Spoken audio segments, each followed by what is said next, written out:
Hey, everybody, and welcome to another edition of Five Questions with the Paulist Fathers. I'm Deacon Mike Hayes. Today, hey, let's go all the way out to the left coast and sunny Los Angeles. Mm. Lisa Wellik is out there, a Paulist Associate who's at St. Paul the Apostle in the great city of Los Angeles. Lisa, great to have you. What's going on? Thank you, Deacon Mike. It's a now sunny day here in LA, and I'm really happy to be with you. That's great. Let's get right into it. Question number one. You're a Paulist Associate, so that's a Mhm. non-ordained person who's interested in the Paulist charisms. So, what's your favorite part about being a Paulist Associate? I love exploring Paulist spirituality, um, reflecting on the movement of the Holy Spirit in my own life and in the lives of those around me.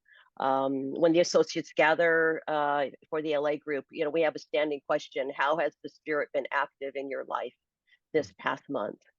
And I'm also very interested in the charism of reconciliation and have been getting involved with the supporting the Paulist in the toxic polarization initiative.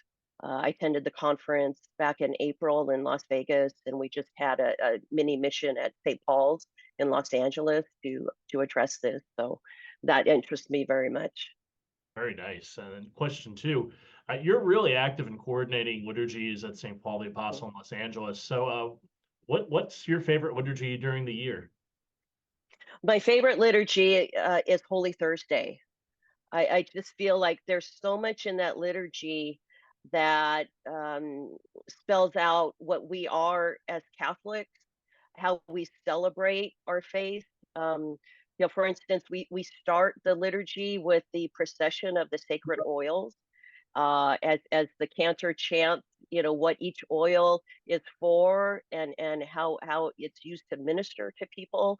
So you have the sacraments, laid out right there before you. You have the gospel message from the Gospel of John about serving others as I have served you, and the washing of the feet as an example of that. And then at the end of that liturgy, as we process to the altar of repose, um, we're lucky at St. Paul's, we have an actual garden. And so we process the Eucharist to an actual garden and have adoration there. And it's incredibly moving. That sounds awesome. I Yeah. have to get out there. It's one Paulist site You I haven't do. been to. Yeah, we'd love to have you. That's great. Question three.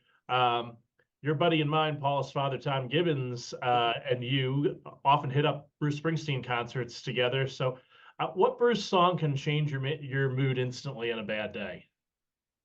Oh, Thunder Road. Yeah. Yeah, it's always been my favorite. I love the message of the song about, don't let yourself get stuck in a rut or be consumed by darkness. Just take a risk and hit the road and go forward and find out, find your potential, find what you were really meant to do. And then instrumentally, I love the ending of the song with the saxophone and the piano. I just think it's one of the most uplifting pieces of music in rock music. So it never fails to lift me up. Yeah, the newer acoustic version I really like as well, where Yeah. he just kind of sings it, you know. Yeah, it holds up. It really holds up under any interpretation. It's great. I'll have to catch a concert with you guys one time. Yeah, yeah. And then finally, question four. I know you've been active in OCIA, so how can we encourage people thinking about exploring the Catholic faith to take a deeper dive? Mhm. The first thing to do is to listen to them before you talk to them. Listen for what they're seeking, because the Catholic faith has so much to offer. It is so inclusive. Some people are seeking community. Some people are seeking the stability of a ritual. Others need something intellectual, and Catholicism certainly has much to offer on that front. So it's and also the social justice history of the church. Some people really want to have a sense of purpose, want to serve others.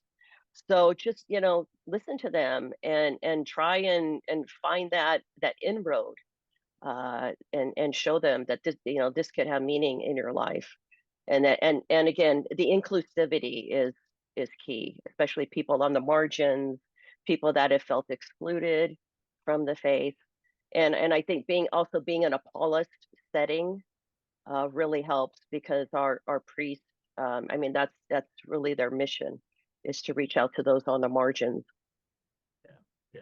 Taking people where they are and then bringing them into a church setting has always been their hallmark in many ways, right? Exactly, exactly. All right, question 5, the one we ask a whole bunch of people. It's a zombie Mhm, apocalypse. So who are 3 saints or holy people you'd want fighting on your side against the zombies? mhm. First is Saint Paul the Apostle, because of his zeal and passion for the faith. I think he fills out the aspects of my personality that I could probably build up, and he's just doggedly determined. Um, the second is Saint Teresa of Avila. Just I love her mystical connection to God. I look to her for perspective. Just her writings, Let Nothing Disturb You, uh, always helps me in times of trouble. Okay. Uh, the third is the Blessed Virgin Mary, just because of her absolute faith, her pure faith and trust in God, knowing that she was going to have hard times being the mother of God, but she said yes to God, and she trusted God. And so I'd like to have that level of trust as well. Lisa, thanks so much for joining us. This has been so much fun. Thank you. Thank you, Deacon Mike. And thanks for all your work at St. Paul the Apostle in LA. Thank you. It's really I feel blessed and privileged to be with the Paulist Fathers. 100%, as we all do.